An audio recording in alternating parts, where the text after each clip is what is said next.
뉴젠. 샬롬 청소년 친구들 반갑습니다. 김아은 전도사입니다. 여러분은 하나님의 뜻을 받아들일 수 없을 때 어떻게 하나요? 오늘 본문에 나오는 선지자는 하나님의 뜻을 받아들일 수 없어서 하나님께서 명하신 땅의 반대편으로 도망갑니다. 사람은 결코 하나님으로부터 도망갈 수 없습니다. 왜냐하면 하나님의 손길이 닿지 않는 곳은 없기 때문입니다. 요나 선지자도 이 사실을 알고 있었습니다. 누구보다 하나님이 어떤 분이신지 알고 하나님의 말씀에 순종해야 하는 요나가 그럼에도 불구하고 하나님의 뜻을 받아들일 수 없어서 도망갔던 이유는 무엇일까요? 하나님은 요나를 이스라엘의 적대 관계에 있는 원수의 나라라고 할 수 있는 아주 잔인한 나라 니느웨로 보내셨습니다. 요나는 하나님이 어떤 분인지 알았기에 자신이 니느웨로 가서 하나님의 말씀을 전하면 니느웨 백성들이 회개하고 하나님이 그들을 용서할 것을 알았습니다. 그래서 니느웨를 향한 증오심이 가득했던 요나는 니느웨로 갈 수가 없었습니다. 결국 니느웨로 가지 않기 위해 니느웨 반대편으로 가는 배를 탔던 요나는 큰 폭풍을 만났습니다. 그때 요나는 자신의 불순종으로 인한 일임을 깨닫고 선원들에게 자신을 바다로 던져달라고 하였습니다. 그리고 요나는 큰 물고기 뱃속으로 들어가게 됩니다. 물고기 뱃속에서 요나는 자신도 니느웨와 같은 하나님께 불순종하는 죄인임을 고백하며 회개하게 됩니다.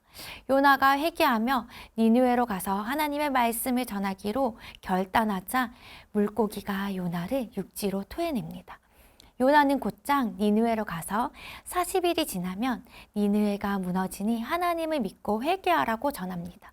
그러자 니느웨의 모든 백성, 심지어 동물까지도 금식하며 전심으로 하나님께 돌아왔습니다.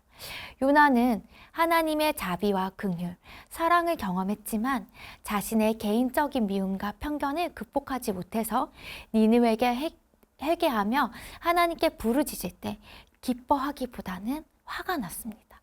여러분은 용서하지 못할 원수에게 하나님께서 용서와 하나님의 사랑을 전하라고 할 때 순종할 수 있나요?